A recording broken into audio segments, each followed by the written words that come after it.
Howdy y'all, welcome back. I wanted to begin this video with an update, and by extending a huge thank you to everyone who has reached out and supported me since my last video. With your help, I've been able to begin to cover some of my extensive medical bills, and I wanted to share my sincerest gratitude to everyone who has been with the channel, supported me, and been a part of all the work that I do. You truly are the best friends that I have, and you mean the world to me. I wanted to share a comprehensive thank you to each and every one of you.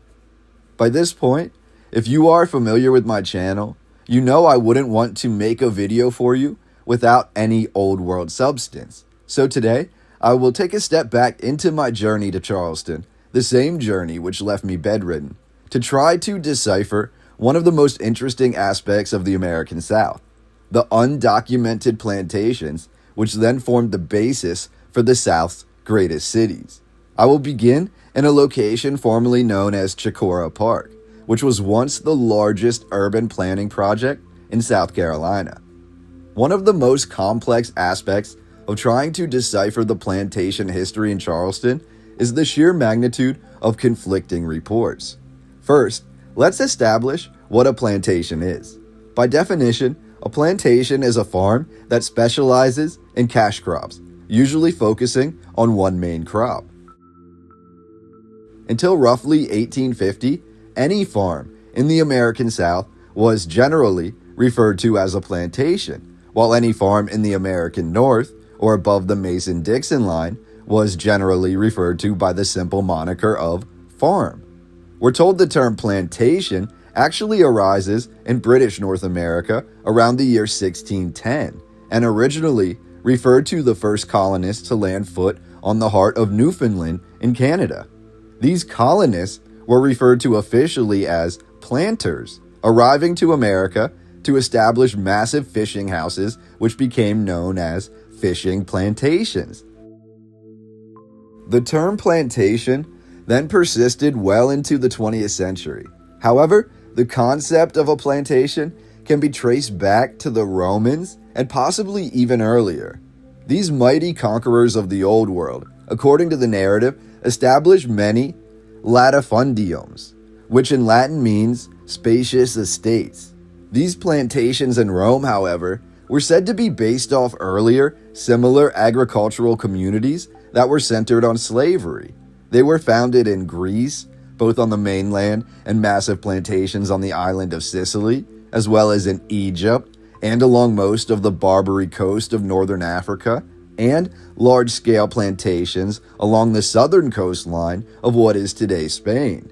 These concepts of plantations then grew into the modern colonial period, referred to as fazendas in Portuguese and haciendas in Spanish. What makes the plantations in Charleston so remarkable is we don't actually know which one came first. Depending on what source you read, many have claimed to be the first plantation to have been founded in Charleston, and yet the information often conflicts. The Drayton House on Ashley River claims to be the oldest surviving plantation house in all of Charleston, built in the Old World style around the late 1740s.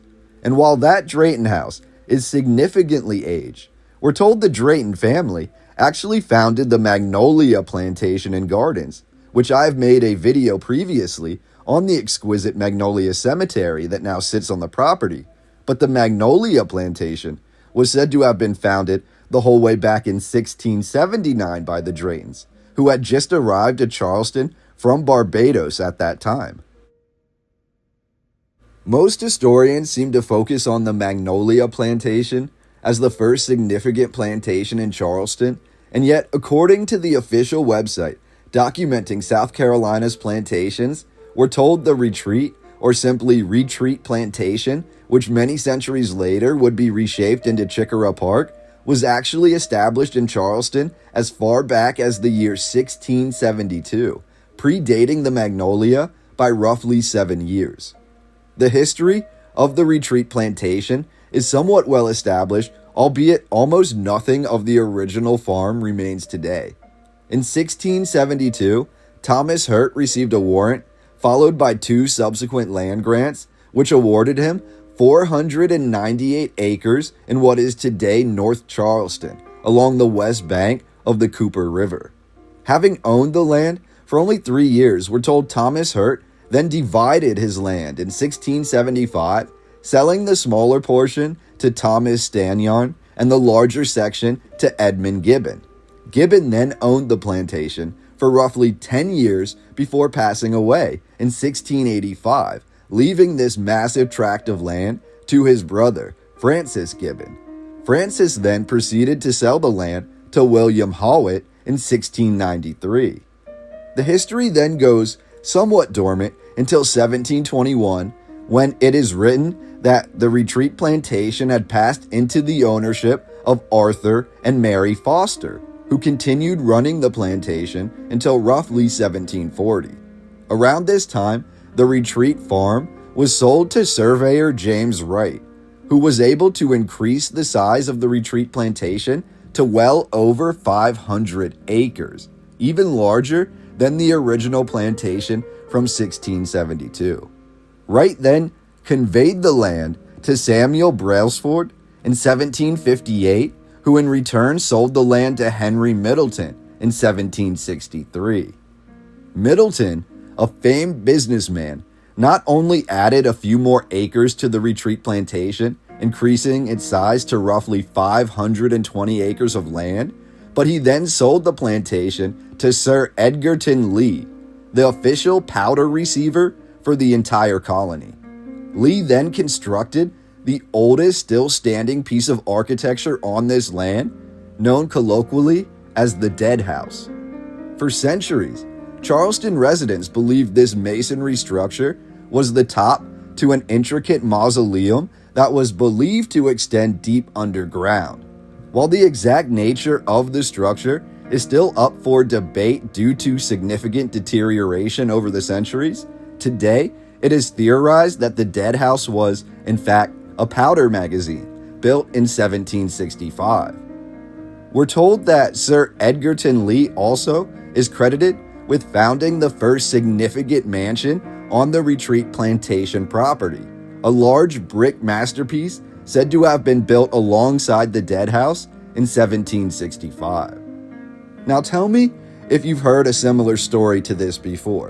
In 1775, so just before the peak of the American Revolution, Sir Edgerton Lee sold the property to Thomas Lawton Smith, who then used the massive brick mansion to conduct what are described as the most lavish parties in Carolina's history.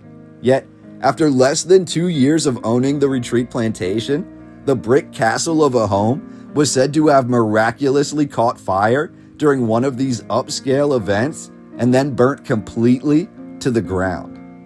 From this point forward, the melted mansion was known as the Burnt House of Charleston. It was torn down at some point before the 20th century.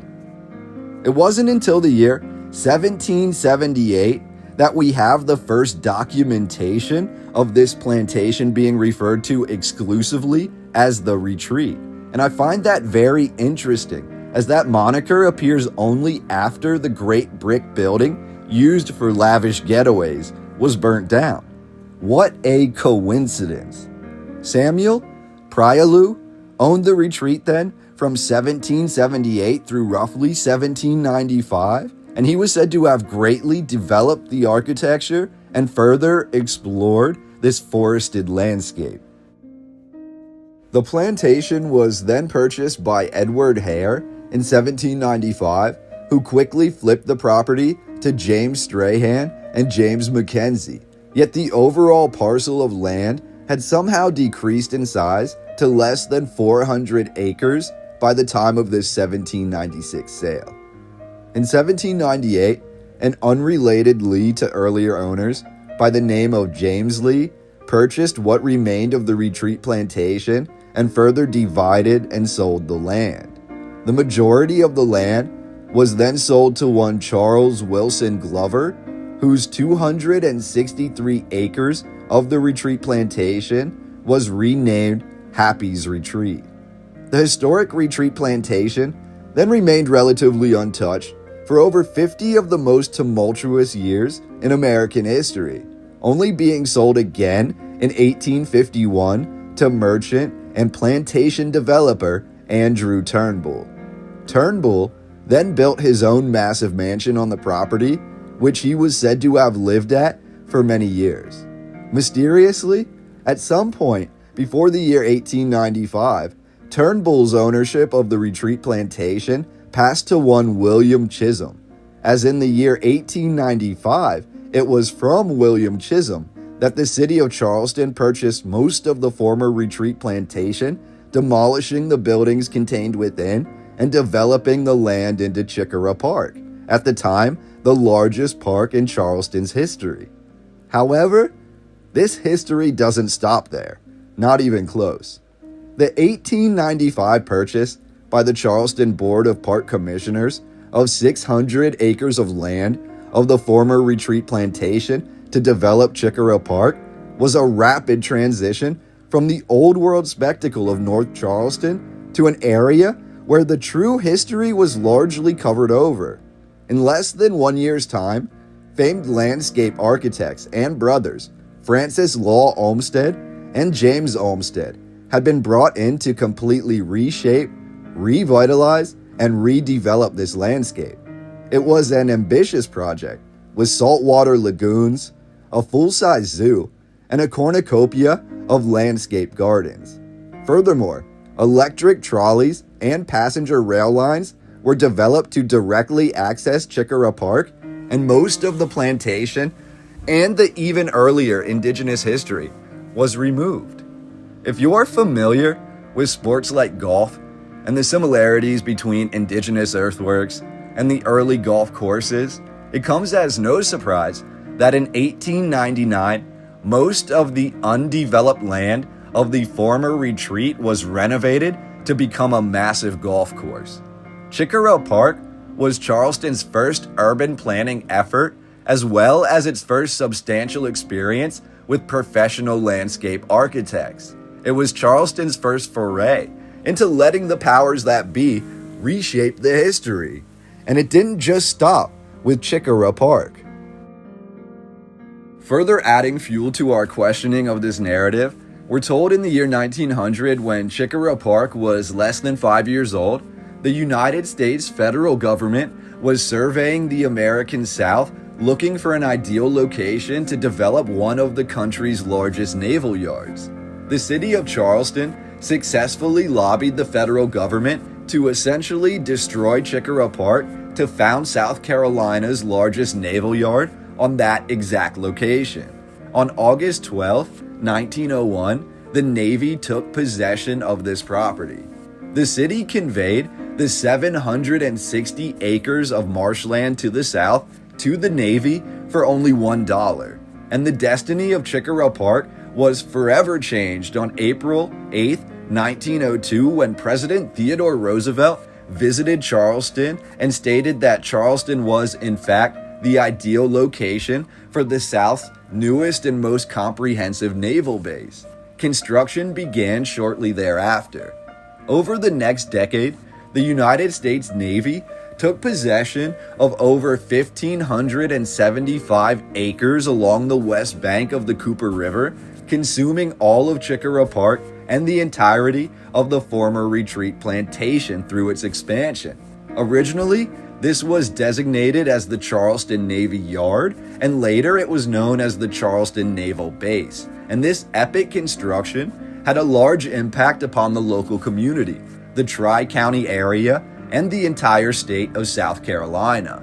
I'll leave some more information and photographs from the naval base which I took on my visit to Charleston, but honestly, the modern photographs do not do this location justice. At one point, 21 of the Navy's largest destroyers in history were built in this naval yard.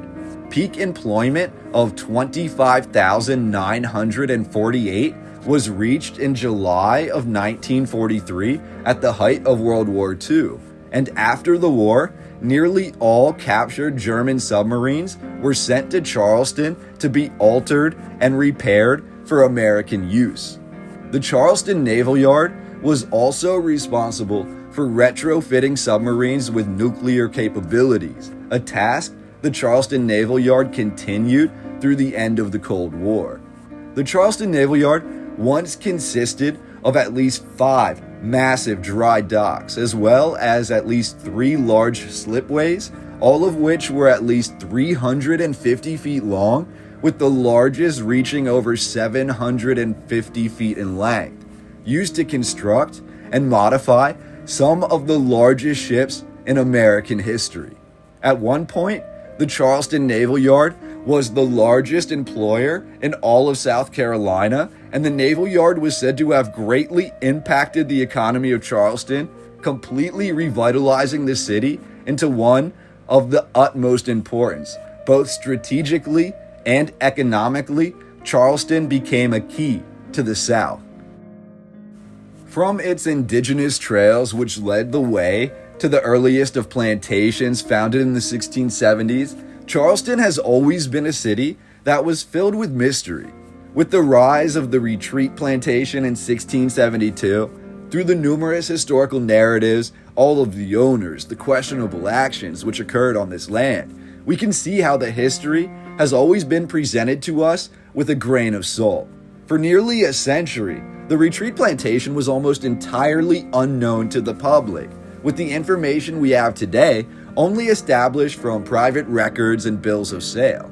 It was only with the incorporation of massive brick buildings, lavish pieces of old world architecture founded on the Retreat Plantation lands that we begin to see a public recognition of this immense plantation. However, just as soon as these buildings became known for housing the most high-end get-togethers of wealthy patrons in Charleston, we also have the Retreat buildings burning down. And from these ashes, that is where the true history appears to take shape.